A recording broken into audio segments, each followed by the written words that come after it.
Welcome to VOP Business Show. I'm Kayla Abraham. The federal government has disclosed that Nigeria's power transmission capacity has increased to 8,500 megawatts. This was revealed through the Transmission Company of Nigeria, a federal government's firm, stressing that TCN was currently capable of evacuating every quantum of electricity produced by power generation companies. The general manager of the transmission service provider TCN, Ajiboye Oluwagbenga, stated that the government was not relenting in raising Nigeria's power transmission capacity.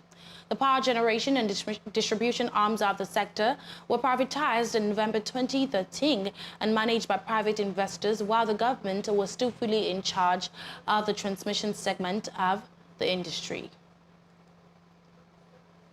The Nigerian stock market displayed a positive performance on a week-on-week basis on the heels of the removal of foreign exchange restrictions on 43 consumer goods by the Central Bank of Nigeria.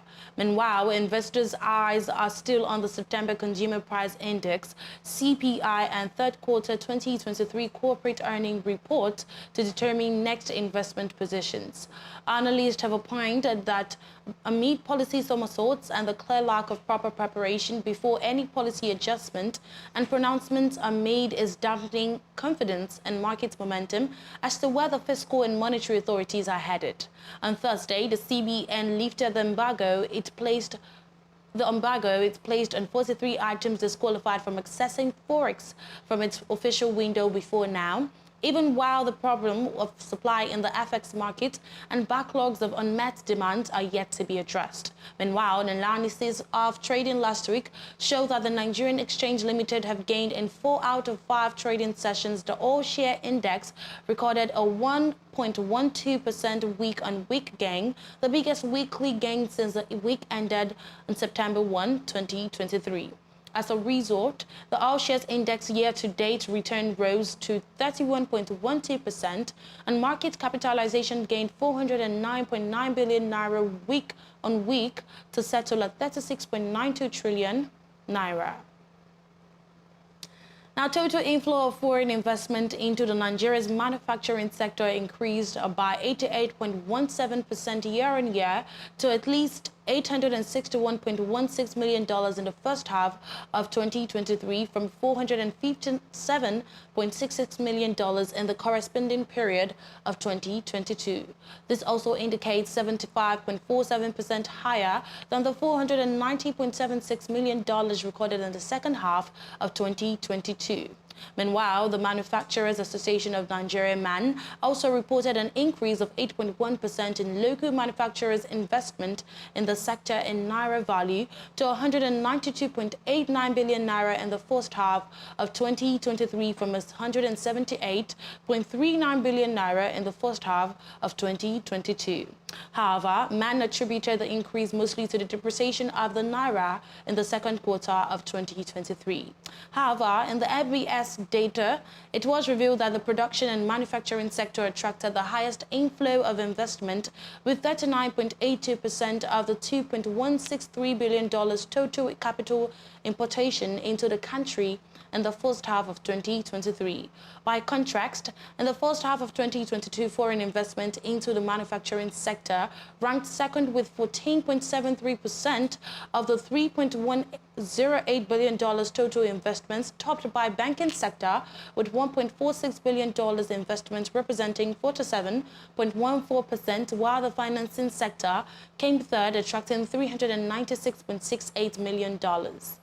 MAN, in its first half of 2023 economic review, stated that the local manufacturers' investments in the sector in naira value increased to 192.89 billion naira in the first half of 2023, as 178.39 billion naira recorded in the corresponding half of 2022, thus indicating an increase of 14.50 billion naira over the period.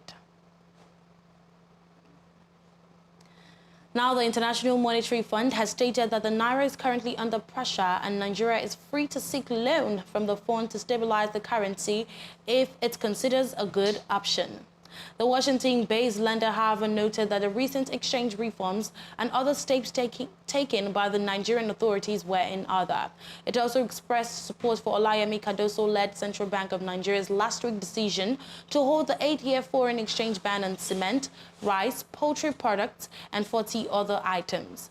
The past administration of the CBN had imposed the forex ban in 2015. They made this known at the World Bank Group International Monetary Fund meeting in Marrakech, Morocco. IMF also noted that inflation in Nigeria was still high at 26% in August, while the naira continued to be under pressure. The local currency, which fell from about 450 per dollar to an average of 760 per dollar, following the exchange reforms of the President Bola Tinubu, has continued to drop at the parallel market. The local currency plunged to 1,045 per dollar on Thursday. While reiterating the need to tighten monetary policy by raising the monetary policy rate and mopping up excess naira liquidity, the bank stated that the foreign exchange market confidence could benefit from more clarity on Central Bank of Nigeria dollar obligations. A JP Morgan report put the Central Bank of Nigeria forward contract obligations at $6.8 billion, but stakeholders stated that the amount could be more. Now, the data obtained from the World Population Review stated that Nigeria has the world's greatest number of homeless people. Within the nation, 24 million people don't have homes. According to the report, Nigeria is the most populous country in Africa, and this represents an epidemic of homelessness throughout the nation. In an estimation of the top 10 out of 85 countries ranking on homelessness, Nigeria emerged the highest with 26.70%. Nigeria ranked first among the top 10 countries with 24.4 million, followed by Pakistan, which has 20 million, Egypt has 12 million, Syria, which has 6.5 million, Congo with 5.3 million. Bangladesh occupied the sixth position with 5 million, while Colombia came next with 4.9 million. Others on the list are Afghanistan with 4.6 million, Philippines with 4.5 million, and Yemen has 3.8 million.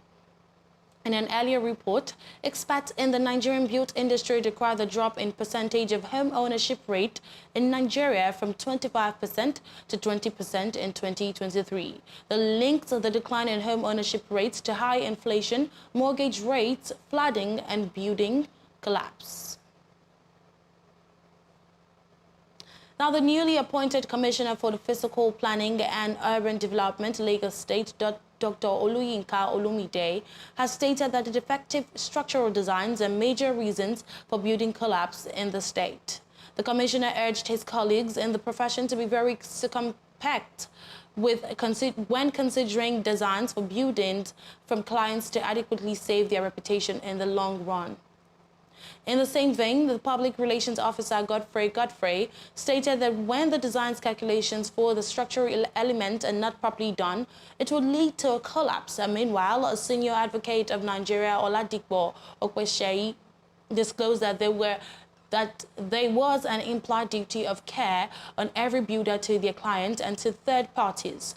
Calling the attention of the builder to the Ikoyi building collapse, Okwesheyi said the coroner's inquest findings show that the 21-story building on Gerrard Road, Ikoyi, Lagos State, collapsed due to negligence by agencies responsible for approval and supervision. Finally, the exchange rate between the naira and the US dollar, according to the data released on the FMDQ Security Exchange, the official forex trading portal, showed that the naira opened at 770.16 naira per dollar on Friday and closed at 764.86 per dollar that same day. However, the naira is trading as high as 1,045 per dollar at the black market, even though the Central Bank of Nigeria announced the unification of all segments of the foreign exchange market. And that's all of VOP Business Show on VOP TV. We would like you to subscribe and engage us on YouTube. It is Voice of the People TV, and on other social media channels at VOP TV Live. I'm Kayla Abraham.